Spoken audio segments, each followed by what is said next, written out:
This is Raina Harvey, and welcome back to my channel. This is my 2-day trip in Rome. Well, Rome was another one of those big bucket list places for me to visit. I caught the train from Naples into Rome, and the train was very fast. It was around an hour or so just to make it there. And when I arrived, I walked from the train station with my suitcase and headed to my Airbnb.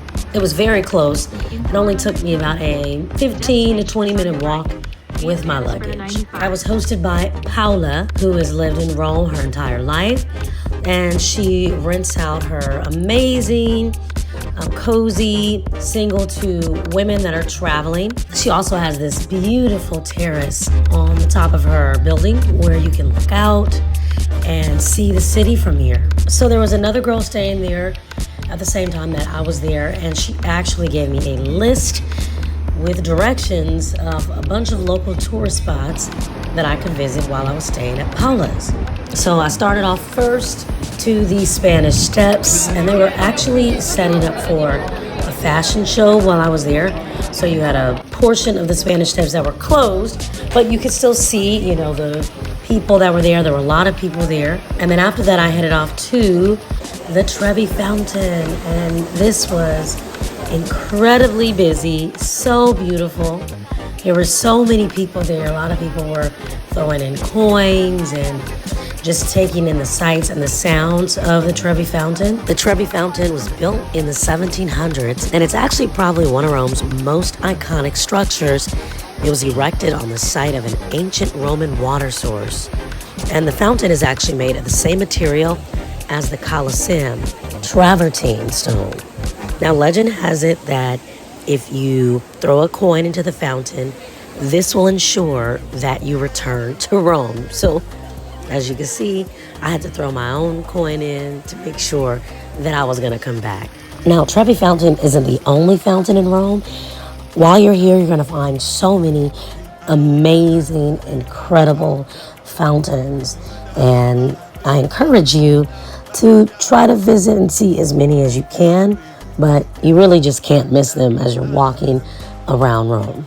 Another thing that Rome has a lot of are churches. Rome actually has over 900 churches, and you must stop by at least one of them while you're there to see the beautiful chapels and artwork that is on display at these churches. Now, Rome is generally considered to be the cradle of Western civilization and Western Christian culture, and the center of the Catholic Church. Rome is often referred to as the City of Seven Hills due to its geographical location, and also as the Eternal City. As I continued my walk through Rome, a few things stood out to me.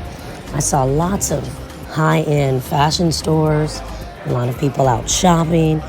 You even saw some people that were getting their hair done outside on the street, and lots of little restaurants and food places that you can grab an authentic Italian meal. Next stop, it was on to the Pantheon.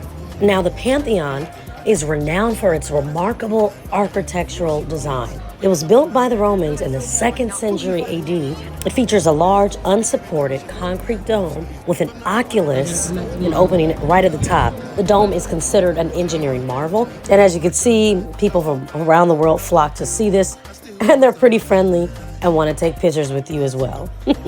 So I found myself venturing past the monument to Victor Emmanuel II in Rome. Now, Victor Emmanuel II played a crucial role in the unification of Italy in the 19th century, leading to the establishment of the Kingdom of Italy in 1861. One thing I love about traveling is all the surprises that are in store. I might have started off my trip in Rome alone, but I did not end it alone. I ended up making a friend. This is Jason right here, and we literally just ran into each other walking. We were both from the United States. He was from Chicago, I was from California, and we just bonded over that experience of being Americans traveling abroad. So he actually helped me take my pictures. As you can see, they are fabulous because Jason was a photographer, and we both went over to the Colosseum. This was my first time seeing the Colosseum in all of its glory. I actually had a tour booked for the next day to actually go inside of the Coliseum, but it was really something to see it so close and in person. I had to call my mom on FaceTime to share this moment with her. Look how excited we both are, just showing our teeth and smiling. So this was a really special moment for me, something I will not forget. I could not believe I had finally made it here. We also got a chance to check out the Arch of Constantine. It is an arch in Rome dedicated to the Emperor Constantine the Great.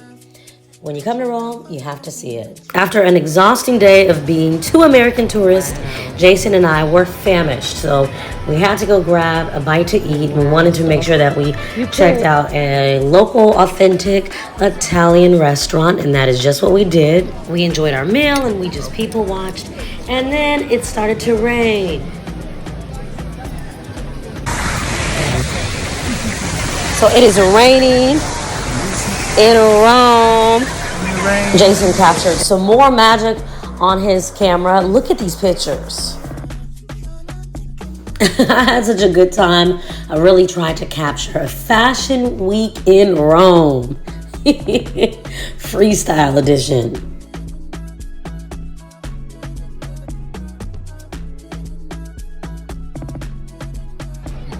And then because Jason is the plug, he knew of a secret bar that you had to give a secret code, and it was pretty hidden. And voila! Very cool.